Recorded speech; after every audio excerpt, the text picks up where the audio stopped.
भगवान जब वैकुंठ में विराजमान है, बोले वो सुलभ नहीं है, लेकिन वही जब अवतार लेकर के अयोध्या में प्रकट हो जाएं तो कितने सुलभ हो गए।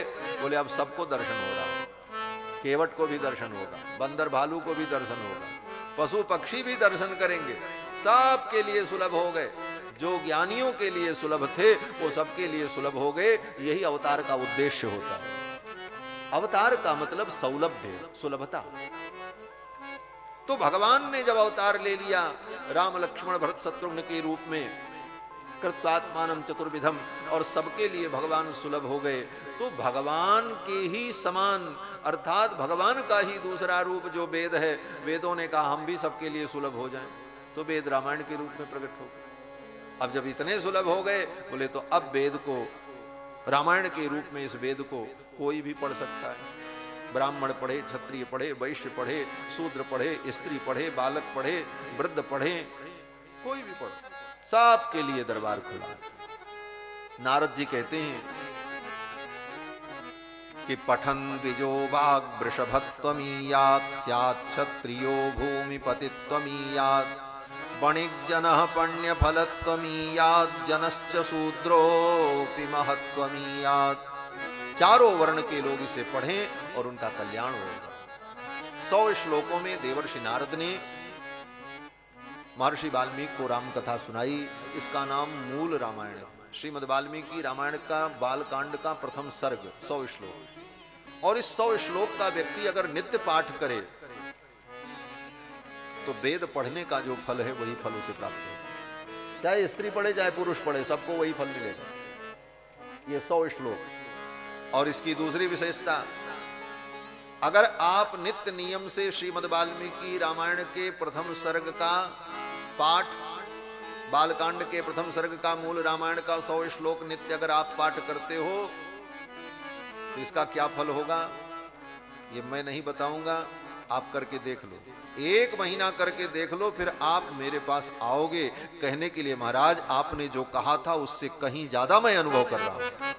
आप उससे कहीं ज्यादा अनुभव करें, आपकी वाणी प्रखर हो जाएगी, आपकी वाणी में सरस्वती का वास हो जाएगा, आपका मन निर्मल हो जाएगा, आपकी बुद्धि निर्मल हो जाएगी, आपका वैभव यश कीर्ति बढ़ने लग जाएगी, सब प्रकार की सुख समृद्धि प्राप्त होगी। ये पक्की बात है, ये पक्की बात है महाराज, इसको नोट कर ले। और अयोध्या में आए हो राम जी के जन्म महोत्सव के अवसर पर, इसको जन्म महोत्सव ही समझो, प्राकट्य महोत्सव है,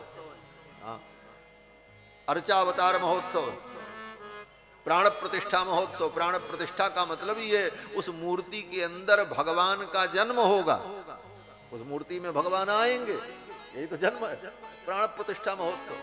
इस अवसर पर यह प्रसाद लेकर के जाओ कि हम दुनिया में कहीं रहेंगे, किसी परिस्थिति में रहेंगे, रामायण के प्रथम सर्ग का जरूर पाठ करेंगे। 100 श्लोक, मात्र 5 मिनट लगता है, 6 मिनट लगता है।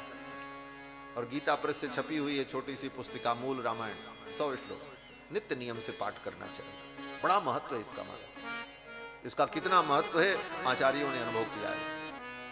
100 श्लोकों में नारद जी ने सुनाया और फिर नारद जी चले गए। फिर वाल्मीकि महर्षि अपने शिष्य भरद्वाज जी को लेकर तमसा नदी के तट पर स्नान करने के लिए गए। जगाम तमसा तीरे जानव्यास्त विदूरतः। तमसा नदी के तट पर स्नान करने के लिए भरद्वाज जी को लेकर के गए। ये भरद्वाज महर्षि हैं, वही भरद्वाज महर्षि जो प्रयाग में रहते हैं, जिनके विषय में गोस्वामी जी कहते हैं भरद्वाज मुनि बसहि प्रयागा, भरद्वाज मुनि बसहि प्रयागा, तिन्हि राम पद अति अनुरागा, तिन्हि राम पद अति अनुरागा, भरद्वाज मुनि बसहि प्रयागा, भरद्वाज मुनि बसहि प्रयागा, भरद्वाज मुनि बसहि नहीं राम पद अति अनुराग। राम जी के चरणों में भरद्वाज जी का अनुराग है। ये अनुराग राम भक्ति भरद्वाज जी को कैसे मिली? बोले वाल्मीकि जी की कृपा से मिली। महर्षि वाल्मीकि ने जब रामायण की रचना की तो उसके साक्षी श्री भरद्वाज जी तमसा नदी के तट पर जब स्नान करने गए भरद्वाज जी को साथ में लेकर, और वहां नदी के तट पर एक घटना हो गई। एक क्रौंच पक्षी को एक निषाद ने मार दिया, बहेलिये ने मारा। वो क्रौंच पक्षी जब मर गया, उसकी क्रौंची उसकी मादा रुदन करने लगी। इस दृश्य को देखकर वाल्मीकि के हृदय में करुणा प्रकट हुई और वाल्मीकि जी ने उस निषाद को शाप दे दिया। क्या शाप दिया? बोले मां निषाद प्रतिष्ठाम त्वम अगमः। हे निषाद, तुमको कभी प्रतिष्ठा नहीं मिलेगी, तुम बहुत दिन जीवित नहीं रहोगे, मर जाओगे। मां निषाद प्रतिष्ठाम त्वम अगमः शाश्वती समाः यत्क्रौंच मिथुनादेकम अवधि काम मोहितम। इस क्रौंच को तुमने मारा, इस निरीह को तुमने मारा है, तुम्हें कभी शांति नहीं मिलेगी, बहुत दिन तुम जीवित नहीं रहोगे, शाश्वत प्रतिष्ठा तुम्हारी नहीं रहेगी। शाप दिया। और ये जो शाप दिया ना, ये श्लोकबद्ध 32 अक्षर में 4 चरण में अनुष्टुप छंद में श्लोकबद्ध शाप दिया। ये विश्व का प्रथम श्लोक है, इसके पहले दुनिया में कोई कविता नहीं था। ये पहली कविता है जो वाल्मीकि जी ने शाप देने के लिए बनाया, इसीलिए वाल्मीकि जी को आदि कवि कहा जाता है। यही कविता है। मां निषाद प्रतिष्ठाम त्वम अगमः शाश्वती समाः यत्क्रौंच मिथुनादेकम अवधि काम मोहितम। ये विश्व की प्रथम कविता है। अगर कोई पूछे कि विश्व में प्रथम कविता कौन है, बोले यही है। और प्रथम कवि कौन है? बोले जिसके मुख से प्रकट हुई। बोले किसके मुख से? बोले वाल्मीकि के मुख से। बोले कविता तो लोक मंगल के लिए होती है, लेकिन ये कविता तो शाप देने के लिए प्रकट हुई, शाप देने के लिए प्रकट हुई कविता। और विचार करना, क्रोध में व्यक्ति जब कभी भी बोलता है तो क्रोध में वो पद्य का गायन नहीं करता है, क्रोध में तो वो गद्य में ही बोलता है। किसी भी बात को व्यक्त करने का 2 ही तरीका होता है, गद्य और पद्य। कोई बात आप या तो गा करके कहिए या सीधे सीधे गद्य में कहेगा या तो पद्य में कहेगा, तीसरा कोई तरीका नहीं गद्य और पद्य के अतिरिक्त। अब परिस्थिति पर निर्भर करता है कि आप अगर प्रसन्न हैं, खुश हैं, तो आप अपने मन को भाव को गा करके भी कह सकते हैं, आपके मुंह से कविता निकल आएगी। आशु कवि होते हैं, गा करके अपने भाव को व्यक्त कर दें। हाँ, दुख की स्थिति में, रोने की स्थिति में भी व्यक्ति के मुख से कविता प्रकट हो जाती है। अत्यंत दुख होने पर, वेदना होने पर हृदय से जो भाव प्रकट होते हैं वो कविता बन जाती है, वो काव्य बन जाता है। यह भी है। इसका उदाहरण श्रीमद् भागवत में अनेक गीत हैं। गोपियां भगवान के वियोग में जब रोती हैं तो उनके मुख से गीत प्रकट होता, गोपी गीत उसका नाम। भ्रमर गीत, गोपी गीत, वेणु गीत, जुगल गीत, सब गीत हैं। तो दुख में, वियोग में भी गीत हो सकता है, लेकिन क्रोध में किसी ने गीत गाया हो ये कभी नहीं आपने सुना। किसी को क्रोध आवे सामने वाले को डांटने के लिए, मारने के लिए, और उस समय उसके मुंह से गीत प्रकट हो, ये तो कल्पना से परे। ये तो आदि कवि वाल्मीकि हैं कि इनके मुख से कविता प्रकट हो गई। और किस लिए? बोले शाप देने के लिए। क्यों? बोले काव्य का प्रागट्य होने वाला है। आदि कवि के मुख से आदि काव्य बनने जा रहा है, इसलिए सरस्वती इनके जिह्वा पर प्रकट हो गई और शाप दिया तो वो शाप ही श्लोक बन गया। शोक जो हृदय का था वही श्लोक बनकर के निकल आया। बाद के विद्वानों ने लिखा है, शोकः श्लोकत्वमागतः, जो शोक था वही श्लोक बनकर के निकल आया। शोकः श्लोकत्वमागतः, शोक ही श्लोक बन गया। अब इसकी 2 प्रकार की व्याख्या है, वो व्याख्या हम कल करेंगे। ये केवल शाप ही नहीं, ये श्री सीतारामचंद्र जी को वाल्मीकि महर्षि आशीर्वाद दे रहे हैं। ये मंगलाशासन है। इसका मंगलाशासन अर्थ भी है। और गोविंद राज स्वामी जी ने अर्थ किया है, मां निषाद प्रतिष्ठाम तम अगम शाश्वती समाह यत क्रौंच मिथुनादेकम अवधि काम मोहितम। इसका सीधा अर्थ तो यह है कि हे निषाद, तुमको कभी प्रतिष्ठा नहीं मिलेगी, तुम बहुत दिन दुनिया में नहीं रहोगे, क्योंकि तुमने इस क्रौंच को मारा। ये तो शाप पर का अर्थ हुआ। और भगवान श्री राम के पक्ष में मंगलाशासन क्या है? बोले मंगलाशासन अर्थ ये है मां निषाद।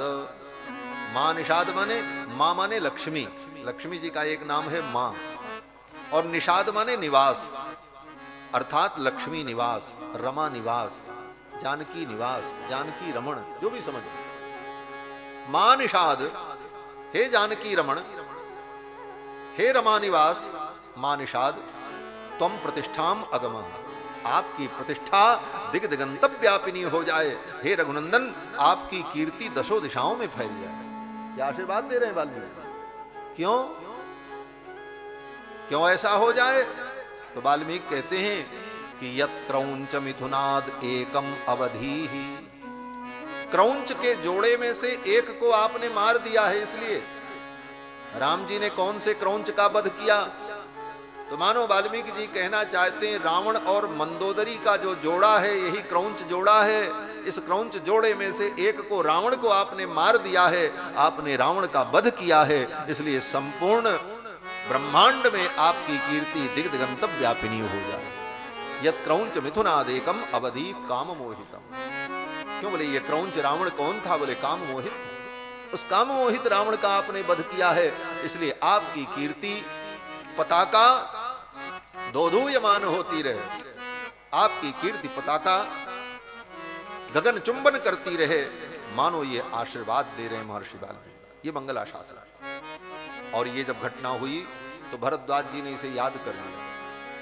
साथ में ही थे, गुरु जी के मुख से कविता निकली, आश्चर्य हुआ, ऐसी पंक्ति तो कभी हमने सुनी नहीं। याद कर लिया और गुरु शिष्य दोनों स्नान करके जब लौटे आए, और ज्यों ही कुटिया में आए तब तक ब्रह्मा जी आ गए। पहले नारद जी आए थे, अब ब्रह्मा जी आए। ब्रह्मा जी का पूजन किया वाल्मीकि जी ने, और ब्रह्मा जी ने कहा देखो हम किसी काम से आए हैं। बोले क्या काम? ब्रह्मा जी ने कहा तुम्हारे द्वारा रामायण काव्य प्रकट होने जा रहा है। वाल्मीकि जी ने कहा क्या करना होगा? ब्रह्मा जी ने कहा नारद से तुमने जो सुना है उसी का तुम वर्णन करो। रघुवंशस्य चरितम, रघुवंश के चरित्र का तुम वर्णन करो, राम के चरित्र का वर्णन करो। वाल्मीकि जी ने ब्रह्मा जी से कहा मैंने राम जी के संपूर्ण चरित्र को नहीं सुना है। नारद जी ने तो संक्षेप में सुनाया। 14 वर्ष में राम जी ने वन में क्या क्या किया मैं कैसे वर्णन कर पाऊं, मैंने तो देखा भी नहीं। तब ब्रह्मा जी ने आशीर्वाद दे दिया वाल्मीकि जी को। क्या आशीर्वाद दिया? वाल्मीकि जी को ब्रह्मा ने आशीर्वाद दिया कि राम जी ने जो जो चरित्र किया है वो सब तुमको दिखाई पड़ने लग जाएगा। जाओ मैं आशीर्वाद दूं। हसितम भासितम चैव गतिर यावच्च चेष्टितम। राम जी कैसे हंसते हैं, कैसे चलते हैं, कैसे बोलते हैं, क्या क्या किया, सब सर्वम, वो सब कुछ तुम्हें दिखाई पड़ेगा, तुम सब जान जाओ। ये आशीर्वाद किसका मिला? बोले ब्रह्मा जी। और ब्रह्मा जी कौन है? बोले सबके गुरु हैं। और गुरु का आशीर्वाद मिले तो यही होता है। इसी आशीर्वाद का स्मरण गोस्वामी जी कर रहे हैं मानस में, क्योंकि गोस्वामी जी कोई और नहीं है, वाल्मीकि जी ही तो है। सूझहि रामचरित मनि मानिक, सूझहि रामचरित मनि मानिक, गुपुत प्रगट जह जोजहि खानिक, गुपुत प्रगट जह जोजहि खानिक, सूझहि रामचरित मनि मानिक, सूझहि रामचरित मनि मानिक, सूझहि रामचरित मनि मानिक। गुरु की कृपा अगर हो जाए, गुरु जी की कृपा दृष्टि हो जाए, गुरु जी के चरण रज का आंखों में अंजन लग जाए। गुरु पद रज मृदु मंजुल अंजन अमीय दोग दोष दिग दोष विभंजन। सूझई रामचरित मन मानित, राम जी का सारा चरित्र दिखाई पड़ने लगता है। और वाल्मीकि जी ने देखा और देख करके लिखा, और वही आशीर्वाद जो वाल्मीकि को ब्रह्मा ने दिया, वही आशीर्वाद गोस्वामी तुलसीदास जी के साथ भी है, क्योंकि वही है, कोई दूसरे थोड़ी। वाल्मीकि जी ही तो तुलसीदास जी। इसीलिए उन पंक्तियों का मानो गोस्वामी जी स्मरण करते हैं मानस के प्रारंभ में, और वो प्रमाण दे रहे हैं। वाल्मीकि जी को संपूर्ण रामचरित्र दिखाई। वाल्मीकि जी ने एक बात और कही। वाल्मीकि जी ने कहा सब चरित्र तो मैं देख लूंगा, सब दिख जाएगा। कौन सा चरित्र? बोले जो चरित्र राम जी ने कर लिया, जो चरित्र हो गया। लेकिन राम जी तो अभी राज्याभिषेक हुआ है, वो राजा बनकर के गद्दी पर बैठे हैं, अभी तो बहुत दिन राज करेंगे, तो आगे क्या करेंगे उसका मैं कैसे वर्णन करूं? जो हो गया उसे तो मैं देख लूंगा आपके आशीर्वाद से, लेकिन आगे राम जी जो चरित्र करेंगे उसका मैं कैसे वर्णन करूंगा?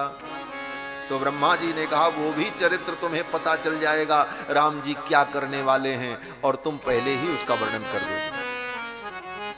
वाल्मीकि जी ने कहा महाराज एक बात बताओ, राम जी आगे जो जो चरित्र करेंगे वो हमको पता चल जाएगा, मैं वर्णन कर दूंगा, लेकिन वर्णन कर देने के बाद कहीं राम जी का प्रोग्राम बदल गया तब क्या होगा? राम जी तो परम स्वतंत्र, किसी के अधीन तो है नहीं, परम स्वतंत्र न सिर पर कोई। अगर उन्होंने अपना प्रोग्राम चेंज कर दिया कि अब ये लीला नहीं होगी, बस यहीं विराम देते हैं। भाई बड़े लोग कार्यक्रम कैंसिल भी कर देते हैं। हो सकता है राम जी का आगे का कोई कार्यक्रम कैंसिल हो जाए और हमने वर्णन कर दिया, तब तो गड़बड़ हो जाएगी। तो ब्रह्मा जी ने कहा कि नते वागनता काव्ये काचिदत्र भविष्यति। हे वाल्मीकि, काव्य में तुम्हारी वाणी कहीं झूठी नहीं होगी। अगर राम जी के भविष्य में होने वाले चरित्र का तुमने वर्णन किया, तो राम जी की अगर इच्छा नहीं भी होगी, वो चरित्र राम जी को करने का मन नहीं भी होगा, तब भी राम जी को वो चरित्र करना ही पड़ेगा, और राम जी वही चरित्र करेंगे जो तुम लिखोगे। नते वागनता काव्ये काचिदत्र भविष्य।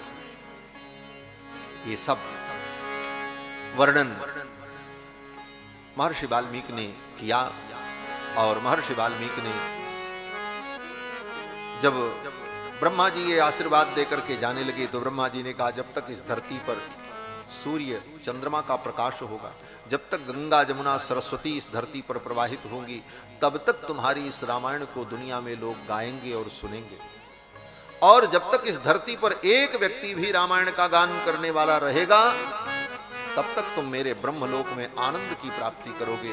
ये सब वरदान देकर के ब्रह्मा जी विदा हो गए। और ब्रह्मा जी जब चले गए, तब महर्षि वाल्मीकि ने ध्यान किया और भगवान के संपूर्ण चरित्र को देख लिया। और फिर जब लिखना शुरू किया, तो रघुवंशस्य चरितम चकार भगवान मुनि। महर्षि वाल्मीकि ने 24,000 श्लोकों में राम जी के चरित्र का वर्णन किया।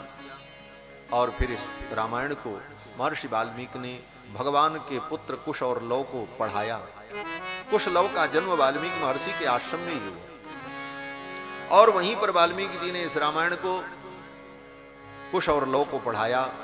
फिर राम जी का जब अश्वमेध यज्ञ नैमिषारण्य में हो रहा था, तो उसी यज्ञ में वाल्मीकि जी महाराज कुश और लव को लेकर के आए, और वहां मार्ग में घूम घूम करके दोनों भाई रामायण का गान करने लगे।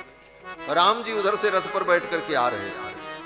ददर्श भरताग्रज, भरताग्रज रघुनंदन ने देखा ये दोनों सुंदर बालक इतनी सुंदर कथा सुना रहे हैं, ये कौन है? लोगों ने बताया ये ऋषि कुमार है। राम जी ने कहा इनको दरबार में बुलाओ, हम भी इनसे कथा सुनेंगे। दोनों को बुलाया गया, व्यास गद्दी लगी और कुश और लव विराजमान हुए। राम जी सिंहासन पर बैठे, बड़े बड़े मंत्री बैठे, तीनों माताएं बैठी, तीनों बहुएं बैठी, क्योंकि किशोरी जी तो उस समय वाल्मीकि जी के आश्रम में थी, वो थी नहीं। बाकी बड़े बड़े ऋषि मुनि, अमलात्मा, महात्मा, विमलात्मा लोग बैठे, और दोनों भाई कुश और लव इस रामायण का गान कर रहे। इस कथा को राम जी ने सुना।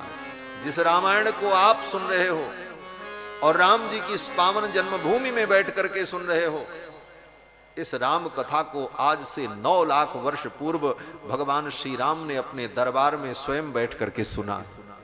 राम जी ने इसको सुना। दूसरे शब्दों में कहो तो जैसे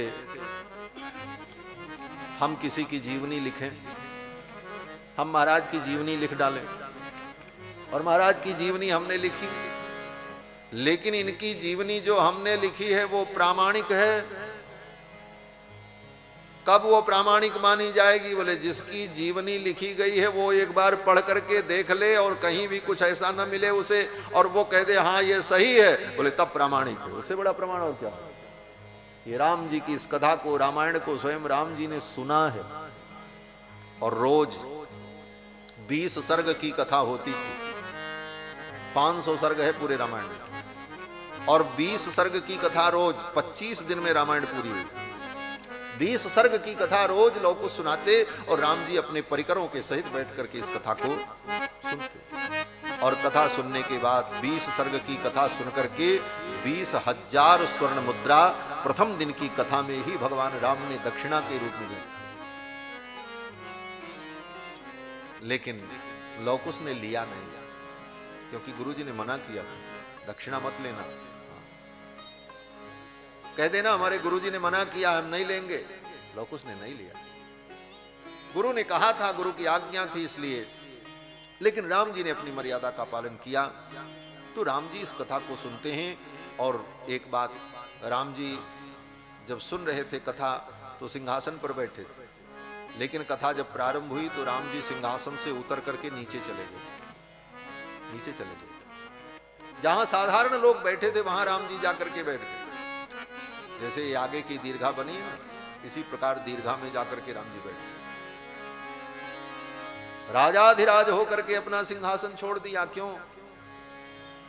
बोले सचापि राम परिषद गतः सनई।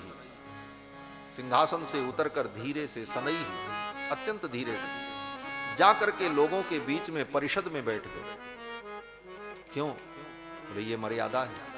भगवान की कथा सिंहासन पर बैठ करके नहीं सुननी चाहिए। भगवान की कथा तो व्यास से नीचे बैठ करके सुनना चाहिए। व्यास के बराबर आसन अगर सुनने वाले का हो तो उसका पुण्य नष्ट हो जाता है। समासनात्